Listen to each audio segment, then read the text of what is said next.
Assalamualaikum warahmatullahi wabarakatuh. Di video ini kami akan memaparkan hasil kerja kelompok kami, yaitu kelompok 1 yang berjudul Fungsi dan Kegunaan Perangkat Lunak atau Software, mata kuliah Pengetahuan Komputer.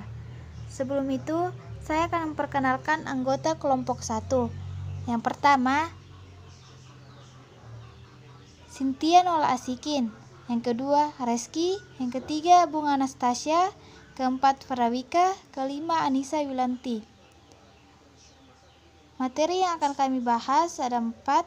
Yang pertama, pengertian software atau perangkat lunak. Kedua, fungsi software.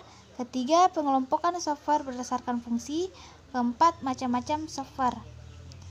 Materi pertama yaitu pengertian software. Software adalah sekumpulan data elektronik yang disimpan dan diatur oleh komputer. Data elektronik yang disimpan oleh komputer itu dapat berupa program atau instruksi yang akan menjalankan suatu perintah. Melalui software atau perangkat lunak ini, suatu komputer dapat menjalankan suatu perintah.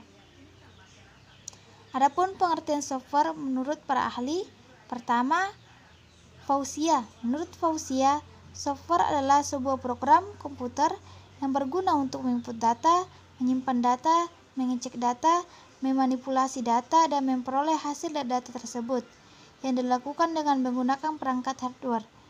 Yang kedua yaitu Wiwit Siswontomo. Ahli lainnya mendefinisikan software adalah Wiwit Siswontomo. Wiwit berpendapat bahwa yang dimaksud dengan software atau perangkat lunak adalah sebuah nyawa dari komputer atau hardware. Karena tanpa adanya software, maka komputer hanyalah sebuah perangkat keras atau hardware yang mati dan tidak dapat digunakan. Pembahasan yang kedua yaitu fungsi perangkat lunak. Fungsi perangkat lunak ada 6. Yang pertama, pengolah kata. Perangkat lunak mengolah kata memiliki fungsi untuk melakukan manipulasi dan mengolah kata-kata yang nantinya diperlukan untuk pembuatan dokumen atau merangkum sesuatu. Contohnya yaitu Microsoft Word, OpenOffice, Writer, dan Lotus Word Pro. Yang kedua, pengolah angka. Perangkat lunak jenis ini berfungsi untuk melakukan pengolahan angka, seperti melakukan perhitungan dan operasi aritmetika. Contohnya itu Microsoft Excel. Yang ketiga, software presentasi.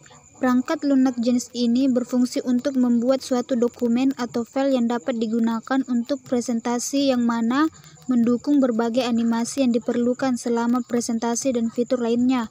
Contohnya yaitu Microsoft PowerPoint.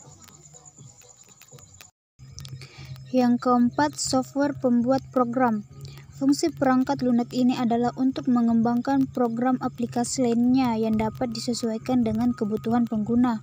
Software ini digunakan untuk menjalankan bahasa pemrograman komputer yang menghasilkan aplikasi sesuai dengan kebutuhan user.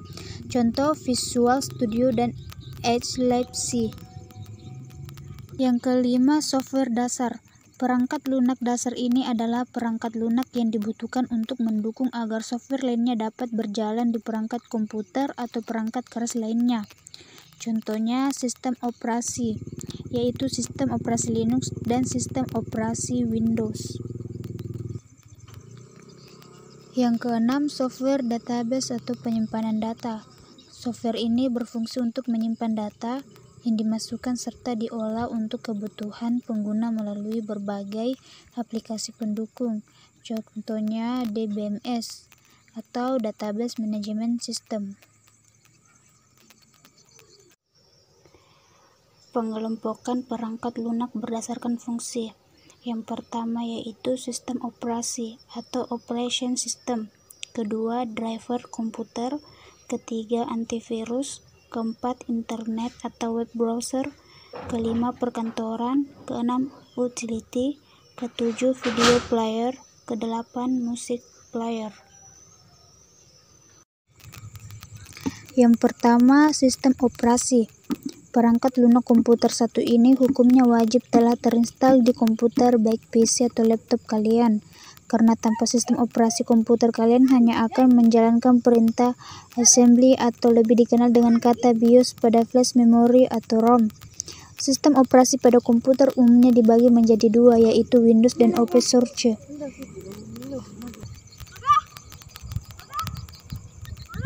Kalian dapat memilih sesuai kebutuhan. Baik Windows maupun OpenSUSE memiliki kelebihan serta kekurangan masing-masing. Sebagai software inti dari sebuah komputer, kalian harus dapat menginstal dengan benar agar PC atau laptop kalian dapat bekerja dengan maksimal. Contoh perangkat lunak CS, Windows 10, Windows 8, Windows 7, Windows Vista, Windows XP, Elementary OS, Arch Linux, Ubuntu, Kali Linux, Tails, dan masih banyak lagi jenis perangkat lunak komputer OS atau sistem operasi, baik dari Windows maupun OpenSUSE. Yang kedua yaitu driver komputer. Setelah kita menginstal software sistem operasi, saatnya kita menginstal driver pada komputer yang akan kita gunakan, agar nantinya semua hardware yang terdapat di CPU dapat dibaca dengan baik oleh sistem operasi. Sederhananya, software device driver ini sifatnya sebagai penghubung antara perangkat keras dengan sistem operasi. Software device driver ini biasanya berupa CD atau DVD drive yang kita dapat setelah membeli komputer yang di dalamnya terdapat software driver monitor, prosesor, sound, video, game controllers, disk drivers, keyboard, mouse, display, adapters, dan masih banyak lagi.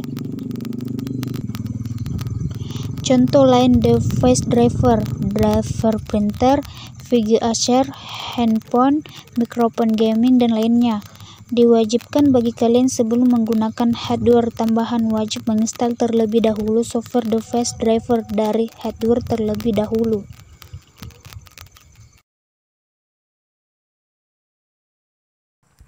Yang ketiga, antivirus. Perangkat lunak komputer satu ini pastinya berfungsi untuk melindungi komputer atau laptop dari ancaman berbagai software perusak seperti virus, worm, keylogger, trojan, spyware, dan lainnya. Disarankan sebelum mendownload aplikasi lain, kalian harus lebih mengutamakan keamanan komputer terlebih dahulu. Untuk software antivirus akan lebih maksimal kinerjanya apabila sering dilakukan update secara rutin. Contoh perangkat lunak antivirus seperti Kaspersky, ESET, Bitdefender, Avast, Smartaf, dan lainnya. Keempat, internet atau web browser.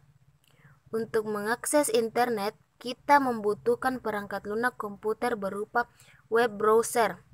Web browser sendiri berfungsi sebagai media untuk menampilkan data serta informasi yang terdapat di suatu web. Contoh perangkat lunak internet seperti Internet Explorer, Google Chrome, Mozilla Firefox, Opera Mini, Safari, UC Browser, dan lainnya. Kelima, perkantoran. Perangkat lunak komputer untuk perkantoran ini sebenarnya cukup relatif tergantung kebutuhan kita dalam mengerjakan tugas kantor. Namun pada umumnya, setiap komputer perusahaan telah menginstal software Microsoft Office yang di dalamnya telah tersedia berbagai aplikasi perkantoran. Microsoft Office sendiri tidak selalu dikaitkan dengan pekerjaan kantoran saja.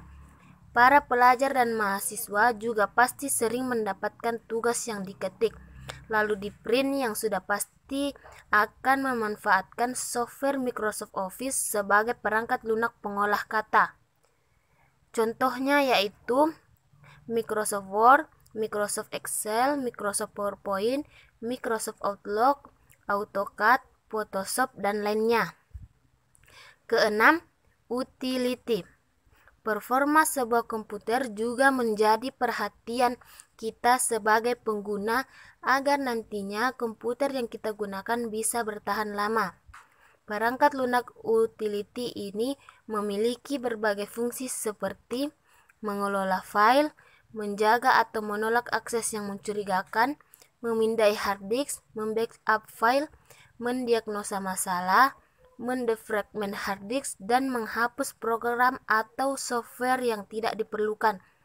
contoh perangkat lunak utilities seperti TuneUp Utilities, Slimware Utilities, Glary Utilities, Komodo, Tool Whisker, Minitool, Diamond Tools, Pandora Recovery, Cleaner, dan lainnya. Yang ketujuh, video player. Komputer juga bisa menjadi sarana hiburan bagi kita, salah satunya dengan memanfaatkan perangkat lunak komputer. Software jenis ini mungkin sudah menjadi hal wajib bagi sebagian dari kita yang gemar menonton atau mengoleksi berbagai film di komputernya.